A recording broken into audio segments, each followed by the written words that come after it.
नमस्कार, जय हिंद दोस्तों। स्वागत है आपका एक नए वीडियो में। Welcome to learn smart edu channel. मेरा नाम है अंशुमन सरकार। दोस्तों, बांग्लादेश से उन्हीं के खुफिया एजेंसियों द्वारा अभी जो है थोड़ी थोड़ी उन्होंने इंटेलिजेंस लीक करी हुई है। इससे ये पता चला है कि बांग्लादेश भारत के खिलाफ बहुत ही बड़ा एक गहरी साजिश कर रहा है। जी हाँ दोस्तों, और ये जो है ये काफ़ी दिनों से वो कर रहे हैं और अभी ये इंटेलिजेंस जो रिपोर्ट है ये बाहर निकल के आया है।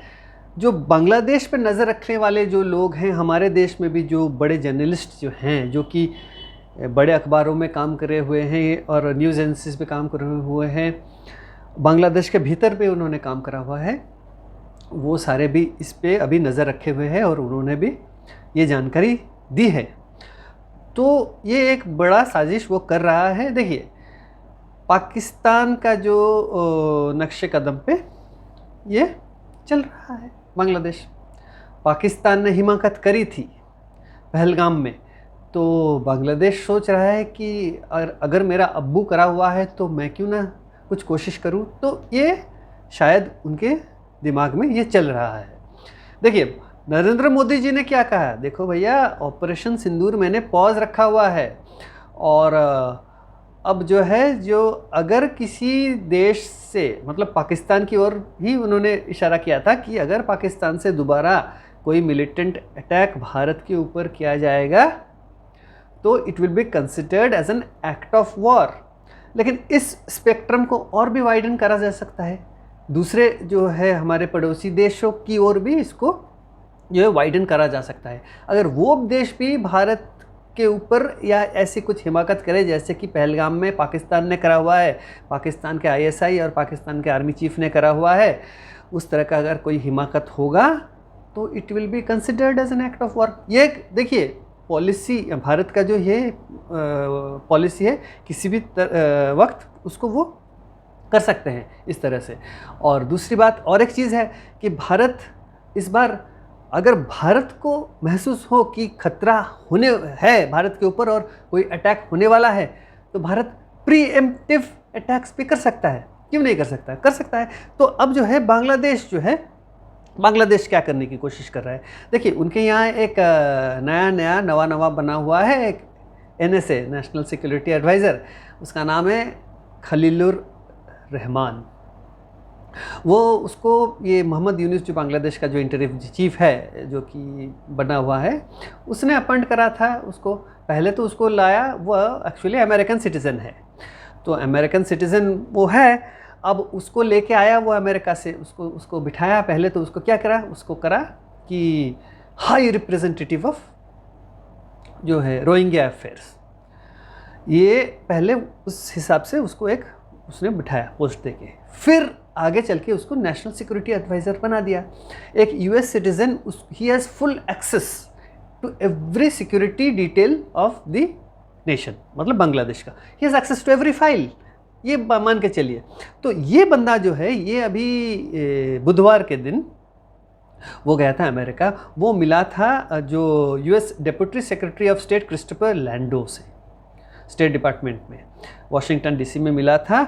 और उसने कई सारे विषयों पे चर्चा करी। उसने रोहिंग्या इशू पे चर्चा करी, उसने जो टैरिफ जो बांग्लादेश के ऊपर लगा है, अमेरिका ने लगाया है, उसके ऊपर भी चर्चा करी। Development of south Asia and democratic transition in Bangladesh. देखिए, ये जो है यूनिस के साथ मिलके ये यूनिस का एक दूसरा ब्रेन है, मान के चलिए। मतलब ये यूनिस को गाइड कर रहा है। और ये यूनिस, ये जो खलीलुर रहमान है, मैंने जैसे पहले भी कहा था, ये एक US सिटीज़न है। तो ये जो बंदा है, ये एक्चुअली क्या है, ये आया रोहिंग्या अफेयर्स के लिए। क्यों आया? क्योंकि ना अमेरिका को एक कॉरिडोर चाहिए था म्यांमार तक बांग्लादेश से। तो ये बंदा जो है, ये अमेरिकन सिटीज़न है। पहले बात तो यह है, ये एक फॉरेनर है, ये बांग्लादेश का सिटीज़न नहीं है, अभी अमेरिकन सिटीज़न है। और ये अमेरिका का ऑर्डर्स लेता है, अमेरिका का ऑर्डर्स लेता है। और बांग्लादेश के जो अभी करंट इंटरिम गवर्नमेंट में जो है, जो भी बातचीत होती है, जो भी खुफिया जानकारी मिलती है, वो he is passing on to the Americans. ये भैया इसको जब अमेरिका ने भेजा है तो इसको किसी काम के लिए भेजा है, थोड़े ना उसको बिठाने के लिए भेजा है। तो ये है।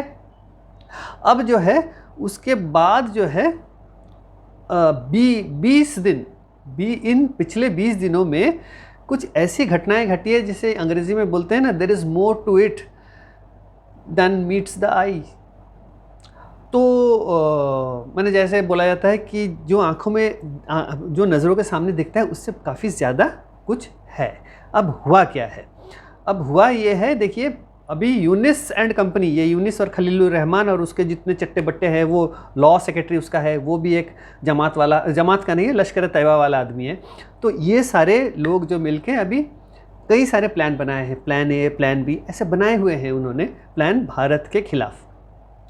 अब ये जो नेशनल सिक्योरिटी एडवाइज़र जो खलीलुर रहमान है, अगर हम बांग्लादेश मिलिट्री इंटेलिजेंस की बात करें तो ये बंदा जो है ये चाइना से एक रिक्वेस्ट करी है।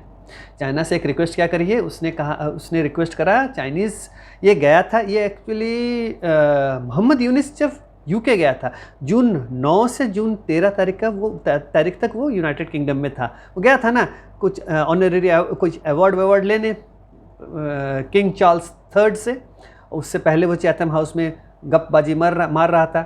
उससे पहले भारत के खिलाफ भी कुछ बातें करी उसने, और डेमोक्रेसी कैसे लाएगा, वो he is the epitome of democracy in Bangladesh. इससे पहले डेमोक्रेसी था ही नहीं, जैसे ये दिखा रहा है, दर्शा रहा है। छोड़िए वो बात अलग है। अब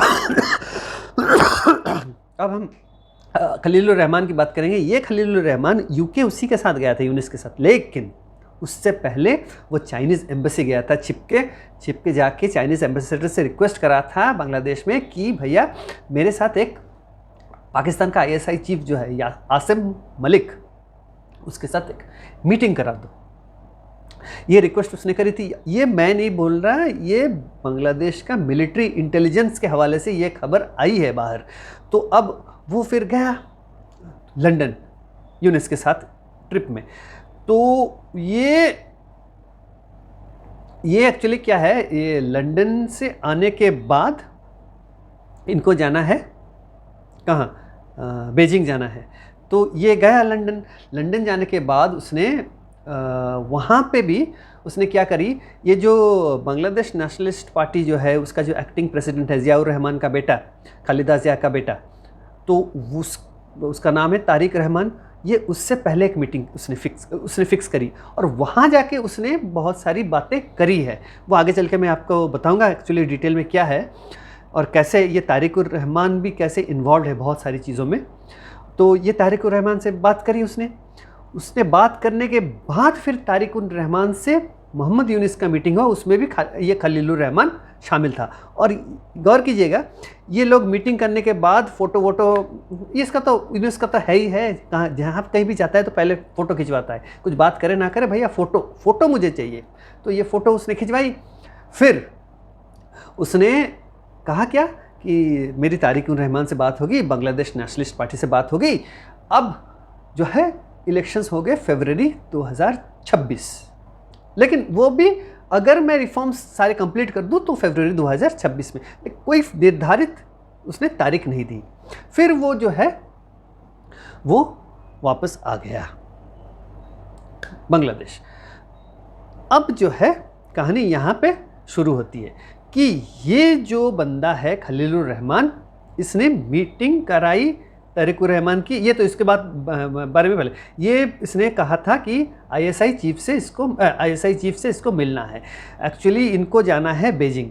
तो ये ISI चीफ को क्यों मिलना चाहता है? देखिए, पहलगाम का जो अटैक हुआ था हिंदुओं के ऊपर कश्मीर में, उसमें जो है पाकिस्तान के आर्मी चीफ आसिम मुनीर और ये आसिम मलिक जो ISI चीफ ये थे। आप बिलीव नहीं करोगे, जब ये अटैक हुआ पहलगाम में 2 घंटे बाद उनके यहाँ जो है आपका लॉ एडवाइज़र, लीगल एडवाइज़र जो है आसिफ नजरुल, आप बिलीव नहीं करोगे, वो इमीडिएटली गया था बांग्लादेश के भीतर। उनके यहाँ एक लश्कर तैयबा का चीफ है हारून इजहार, वो इमीडिएटली उससे मिला था जाके। ये कौन, ये आसिफ नजरुल। तो ये लोग जो है ये क्या खिचड़ी पका रहे हैं, या बांग्लादेश का भी पहलगाम अटैक में क्या हाथ है, हमें अभी तक नहीं पता। कहीं बांग्लादेश से इन्फिल्ट्रेट करके वो अटैकर्स तो नहीं आए थे, या बांग्लादेश से उनका एग्जिट का तो प्लान नहीं था ये जो अटैकर्स का। बहुत सारी चीज़ें हैं, हमें नहीं पता। तो ये बहुत महत्व रखता है। तो भारत के जो इंटेलिजेंस जो ऑफिसर्स हैं वो भी अभी थोड़ा चौकन्ने और ज़्यादा हो गए हैं, और बिल्कुल इन सारी गतिविधियों पे उनका नज़र है। तो ये बात हो गई। अब जो है हम बात करेंगे तारिक रहमान और उसके जो है चट्टे बट्टों को लेके। ये खलीलुर रहमान मिला था तारिक रहमान से। तारिक रहमान से मैंने कहा कि बहुत देर तक उनकी चर्चा हुई है। ये खलीलुर रहमान जो है ये किस तरह का एजेंट है मुझे नहीं पता। ये अमेरिका का भी एजेंट है या चाइना का भी एजेंट है, समझ नहीं आ रहा है। इसको थोड़ा डाइसेक्ट करने में टाइम लगेगा इस बंदे को, क्यों ना ये यूएस सिटीज़न है, ये यूएस के लिए काम कर रहा है, कहीं डबल एजेंट का भी काम तो नहीं कर रहा है ये।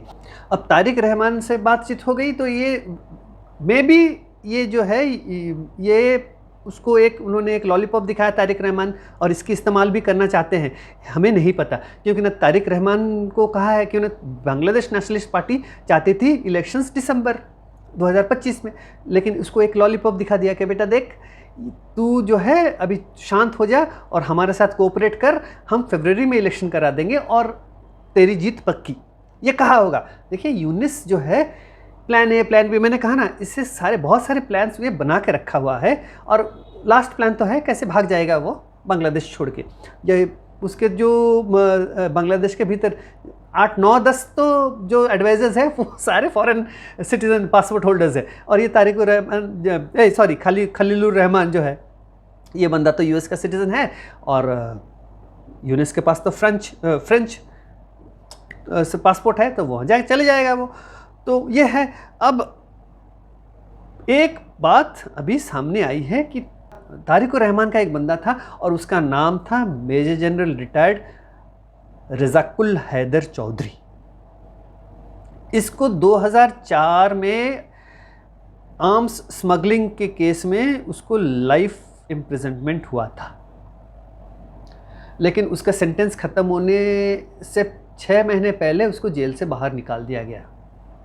इलेक्शन होने से पहले इसको बाहर निकाला है। इसका भी इस्तेमाल कैसे, ये तारिक रहमान का बंदा है ये, क्यों मैं बताऊंगा। ये केस थोड़ा, ये एक्चुअली क्या है ना, पुराने केसेस जो हैं ये ताज़ा लोगों को समझाना ज़रूरी है, क्योंकि ना ये सारी जो ये 2004 वाला केस जो था ये भारत के खिलाफ सबसे बड़ा जंग आईएसआई और उल्फा और ये बांग्लादेश नेशनलिस्ट पार्टी, ये सारे मिल के भारत के खिलाफ एक जंग छेड़ने वाले थे।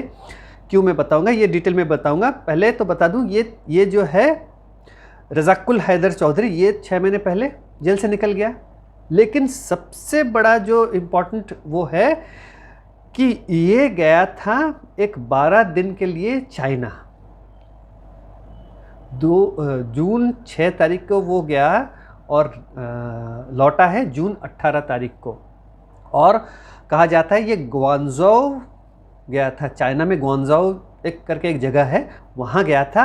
और ये भी कहा जाता है कि बांग्लादेश के कुछ ऑफिशियल्स, मिलिट्री इंटेलिजेंस ऑफिसर्स, वो भी गए थे उसी वक्त चाइना। तो वहाँ पे क्या खिचड़ी पक रही है, चाइना में क्या खिचड़ी पक रही है, ये हमें जानना ज़रूरी है। देखिए खलीलुर रहमान अमेरिका के साथ गेम खेल रहा है, इसका मतलब प्लान ए में क्या है, हम कॉरिडोर देंगे, सेंट मार्टिन्स आइलैंड देंगे। तो जैसे कि पाकिस्तान अमेरिका का भी इस्तेमाल करता है, चाइना का भी इस्तेमाल करता है।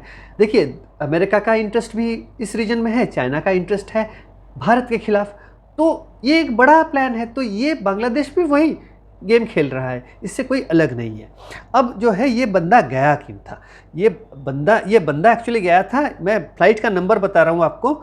वो गया था बांग्लादेश यूएस एयरलाइन फ़्लाइट पकड़ के BS 325 ढाका से निकला था, और फ्लाइट नंबर BS 326 से वो वापस आया था जून 18 तारीख को।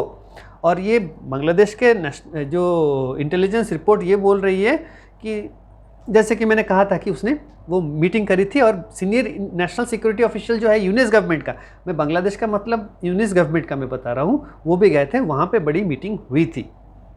ये जो रज़ाकुल हैदर चौधरी है, ये एक रिटायर्ड मेजर जनरल, और वो क्या था, वो था director general of forces intelligence, DGFI Bangladesh.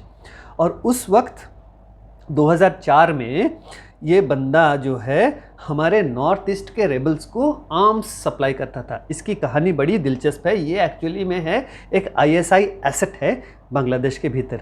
2004 में खालिदा जिया का गवर्नमेंट था और तारिक रहमान बहुत ज़्यादा पावरफुल था।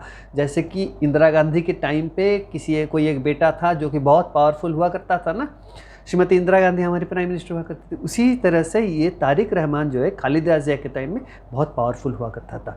तो वो जो है इस बंदे से, रज़ाकुल जो चौधरी है, इसके साथ मिलके और परेश बरुआ के साथ मिलके उन्होंने बहुत कारनामे किए थे। मैं बता रहा हूँ, ये इन लोगों ने 10 ट्रक लोड जो वेपन्स मंगाए थे चाइना से, उसमें क्या थे, 4,930 फायर आर्म्स असॉल्ट राइफल्स थे, 27,020 ग्रेनेड्स थे, 840 रॉकेट लॉन्चर्स थे, 2,000 ग्रेनेड लॉन्चिंग ट्यूब्स थे, 300 रॉकेट्स थे, 6,392 मैगजीन्स थे और 11,40,520 बुलेट्स थे। ये कंसाइनमेंट आके उतरी थी बांग्लादेश के चिटागांग पोर्ट पे, 2 जहाज़ पे लाद के वो लाए गए थे। और ये जो था वो आया था, ये चाइनीज़ ऑर्डिनेंस था, बेहमत नॉरिनको ग्रुप जो है वो उसने भेजा था। और ये जो वो बेहाई पोर्ट करके एक पोर्ट है चाइना का, ग्वांशी जुआंग ऑटोनोमस रीजन में, ये मार्च 2004 को ये लोड हुआ था। चिटागांग पोर्ट में ये अनलोड हुआ था, लेकिन भारत के इंटेलिजेंस सूत्रों को पता जब चला, तब उन्होंने, क्यों ना उस टाइम बांग्लादेश की पुलिस को खबर भी नहीं थी कि ये अनलोड हो रहा है। तो ये जब हुआ तो भारत की इंटेलिजेंस ने बांग्लादेश की पुलिस को जानकारी दी। पुलिस जब रेड छापा मारा तो ये 10 ट्रक लोड ये सामान बरामद हुई। तो तब पता चला कि ये जो चीज़ है ये आए थे, ये चाइना से थाईलैंड से फिर बांग्लादेश आया था।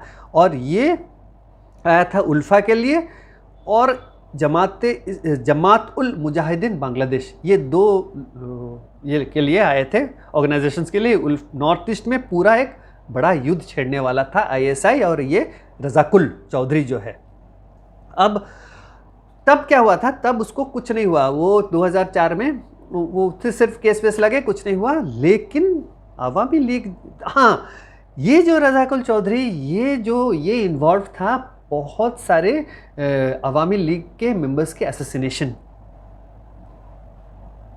के लिए जिम्मेदार था। और ये रज़ाकुल चौधरी, एक ग्रेनेड अटैक हुआ था एक रैली में जहाँ पे बाल बची थी शेख हसीना और कई सारे उनके हाई टॉप रैंकिंग जो पार्टी वर्कर्स वो मारे गए थे।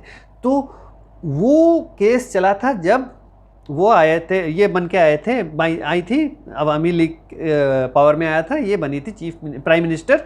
और उसमें क्या था, वो जो रज़ाकुल चौधरी और वहाँ का उनका जो खालिदा जिया के टाइम में एक home affairs ministry for state minister of state home affairs का जो था लुत्फुर जमा बाबर, ये लोग, इनको लाइफ सेंटेंस हुआ था, असैसिनेशन अटेम्प्ट करा था, ऊपर से 10 ट्रक लोड लाए थे वो लोग। तो ये बाबर और जो है ये बहुत, लुत्फर जो मैं बोल रहा हूँ जमा बाबर, वो क्या है, ये रज़ाकुल चौधरी और ये 2 बाबर ये नज़दीकी थे खालिदा जिया के। तो अब जो है एक्चुअली वो तारिक रहमान के कहने पे ये सारी चीज़ें कर रहे थे, क्योंकि ना Ziaur Rahman was very close to Pakistan. और ये बांग्लादेश नेशनलिस्ट पार्टी पावर में आने के बाद ISI का बहुत दबदबा था खालिदा जिया के टाइम में भी बांग्लादेश के भीतर। उसके बाद जब आपके शेख हसीना आई तो ISI का पूरा बिल्कुल ख़त्म हो गया था और जमात इस्लामी वाले बिल्कुल जेलों में पड़े थे और ये सड़ रहे थे जेलों में। लेकिन यूनिस आने के बाद पहला काम क्या करा था, सबको जेल से बाहर निकाला, अपने जजेस बिठाए सुप्रीम कोर्ट के भीतर और सबके जो सेंटेंसेस हैं सबकी सज़ा माफ़ करवा दी। तो ये करा था उसने। तो अब जो है जैसे कि परेश बरुआ उल्फा का चीफ था, उसका भी डेथ सेंटेंस था, उसको कम्यूट कर दिया लाइफ सेंटेंस में, अब कुछ छोड़ देंगे उसको। तो यही था। तो भारत के लिए जो है अब ये बड़ा खतरा बन के उभरा है कि ये अभी प्लान क्या कर रहे हैं। देखिए, हम लोग तो कॉमनर्स हैं, हम लोग साधारण लोग हैं, हमें नहीं पता भारत का इंटेलिजेंस और भारत की आर्मी क्या प्लान कर रही है। हमें सिर्फ उतना पता चलता है जो इंटेलिजेंस से लीक आता है और पब्लिक डोमेन में आता है, हम उसी को लेके एक आकलन करते हैं और स्पेकुलेट करते हैं कि ये हो सकता है। तो बांग्लादेश जो है पाकिस्तान के साथ मिलकर एक बड़ा कुछ गेम प्लान कर रहा है, क्योंकि देखिए पाकिस्तान अभी चुप बैठने वाला नहीं है। पाकिस्तान के तो आधी जो है मिलिट्री इंस्टॉलेशन वगैरह ये सब खत्म हो चुकी है। तो पाकिस्तान अभी सोच रहा है कि अभी बांग्लादेश को उकसा के भारत को उलझा के रखूँ मैं, और मैं अपना जो है आराम से अभी बिताऊँ, अमेरिका के साथ मिलके ईरान को बर्बाद करूँ और फिर चाइना को लात मारूँ अभी, फिर जब ज़रूरत पड़े मैं चाइना को अपना बाप बनाऊँ, अमेरिका को लात मारूँ। तो यही है उसका प्लान। तो इसी तरह से वो क्या है, बांग्लादेश को भी इस्तेमाल करेगा। तो अब इसके अलावा अभी चाइना का गेम प्लान इसमें क्यों लग रहा है और ज़्यादा, कि चाइना ज़्यादा इन्वॉल्व है इन चीज़ों में, क्योंकि ना अभी एक China Bangladesh Pakistan trilateral meeting हुआ है कुनमिंग में। ये हुआ है बीते कल जून 20 तारीख को। इसमें कौन कौन गए थे? इसमें वो चाइना का वाइस फॉरेन मिनिस्टर सू वेदोंग था और बांग्लादेश का एक्टिंग फॉरेन सेक्रेटरी रुहुल आलम सिद्दीकी। देखिए उनका फॉरेन सेक्रेटरी को क्यों उन्होंने निकाला है बांग्लादेश ने, क्योंकि ना उसने बकाया जो पाकिस्तान को देने वाले थे 1971 के बाद जो पैसे लेके भाग गए थे बांग्लादेश से, तो उसने मांग दिया था कि भैया $4.5 बिलियन तुम लोग लेके भाग गए थे बांग्लादेश के, तो उसको लौटाओ। तो पाकिस्तान को थोड़ा आया है गुस्सा, तो पाकिस्तान अभी नाराज़ है। तो इसी कारण वो अभी छिप के मीटिंग करना चाहते हैं ISI चीफ आसिम मलिक से। ठीक है, छोड़िए, कोई बात नहीं। बांग्लादेश का एक्टिंग फॉरेन सेक्रेटरी जो है रुहुल आलम सिद्दीकी वो गया था, और पाकिस्तान का additional foreign secretary Imran Ahmad Siddiqui ये गया था। तो ये तीन बैठ के उन्होंने मीटिंग करी। उन्होंने कहा कि भैया रीजनलिज्म, मल्टीलैटरलिज्म वगैरह वगैरह पे हम डिस्कस कर रहे थे। और चाइना क्या बोल रहा है, मैं उसका ऑफिशियल जो है चाइनीज़ फॉरेन मिनिस्ट्री का जो मैंने उसको पढ़ा, उसमें एक सेंटेंस उन्होंने लिखा कि the three sides emphasized that China, Bangladesh, Pakistan cooperation adheres to true multilateralism and open regionalism, not directed at any third party। जब ये quote unquote not directed at any third party तुम लिखते हो, इसका मतलब ज़रूर कुछ दाल में काला है। They are planning something against India. कि चाइना का ये लल्लू पंजू, ये जो पाकिस्तान बांग्लादेश का, इनका कोई अस्तित्व ही नहीं है उसके सामने। चाइना का जो मेन एडवर्सरी है वो है भारत। अब भारत के अगेंस्ट ये दोनों को इस्तेमाल कर रहा है वो। अब भाई भारत भी तैयार है, भारत का हर जो नागरिक है वो भी तैयार है मुंह तोड़ जवाब देने के लिए। अब जो है भारत का जो आम नागरिक वो भी जागरूक हो चुका है। तो अब चाइना को भी पहचानने में अभी कोई हम वो नहीं करेंगे, हम सही तरह से पहचान गए हैं। अब इसके अलावा ये जो है अफ़गानिस्तान के साथ भी ये लोग खेल रहे हैं। क्यों मैं बता रहा हूँ कि ना, इसी स्टेटमेंट में मैंने एक जगह पढ़ी है कि ये जो सुन वेदोंग जो उनका वाइस फॉरेन मिनिस्टर है वो मिला था, ये अफ़गानिस्तान का जो एक्टिंग डिप्टी प्राइम मिनिस्टर है ये गवर्नमेंट का, हाजी मौलवी अब्दुल सलाम हनाफी, उसके साथ भी वो मिला था। तो ये क्या गेम खेल रहा है चाइना, ये थोड़ा हमें जानना ज़रूरी है।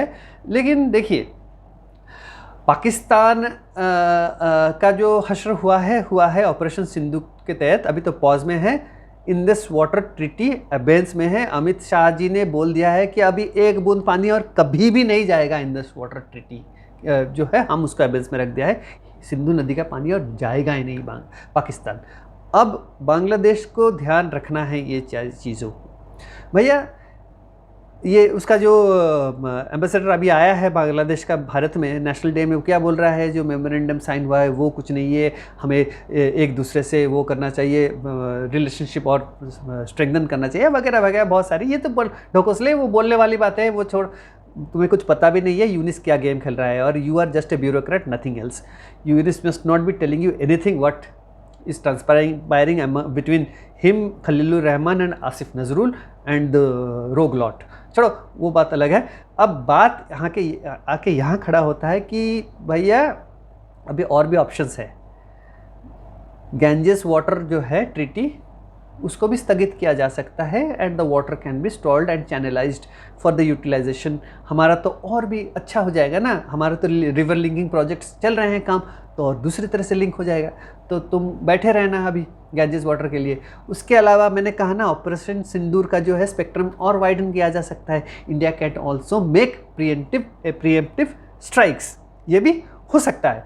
तो अभी बांग्लादेश के ऊपर निर्भर करता है। अब बांग्लादेश क्या बोल रहा है, बांग्लादेश बोल रहा है कि टूरिज्म नेपाल के साथ अभी टूरिज्म कर रहा है, एक्सचेंज ऑफ टूरिस्ट्स, कि बांग्लादेश के टूरिस्ट नेपाल जा रहे हैं, नेपाल के टूरिस्ट बांग्लादेश आ रहे हैं। अब बांग्लादेश के टूरिस्ट नेपाल जा रहे हैं, अगर नेपाल भी कोई हरकत करता है, वो बांग्लादेशी जो वहाँ जाके बैठेंगे, वहाँ से अगर कुछ हिमाकत होती है भारत के खिलाफ, तो भारत नेपाल को भी थोड़ा समझाएगा कि भैया देखो क्या कर रहे हो। तो नेपाल को भी इस बारे में थोड़ा समझदारी से काम लेना चाहिए। और बांग्लादेश से, नेपाल से खरीद लाया ना बांग्लादेश बिजली, तो भारत के रास्ते ही जा रहा है, कहीं तो और किसी और से तो जा भी नहीं सकता। तो ये सारी चीज़ें सोचनी चाहिए। और भारत से भी बांग्लादेश इलेक्ट्रिसिटी खरीद रहा है, तो बांग्लादेश अगर हिमाकत करता भी है तो उसको 5 बार सोचना पड़ेगा उससे पहले। और रही बात इंडियन प्रिपेयर्डनेस की, India is prepared to fight a 3 front war, इसमें कोई वो नहीं है। अब समय ही बताएगा, बिकॉज अभी बांग्लादेश की जो डेवलपमेंट है, अभी इंटेलिजेंस लीक जब हुई है, तो आगे चल के और भी कुछ बड़ा आ सकता है। ऊपर से Bangladesh army chief Wakaruzzaman, what steps he is going to take regarding this, that has to be seen. तो वीडियो बहुत लंबा खींच गया है, तो इसी के साथ मैं इस वीडियो को यही समाप्त करता हूँ। अगर आपको वीडियो अच्छा लगा है तो वीडियो को ज़रूर लाइक करें और चैनल को सब्सक्राइब करना ना भूलें। तो अगले वीडियो तक जय हिंद, नमस्कार।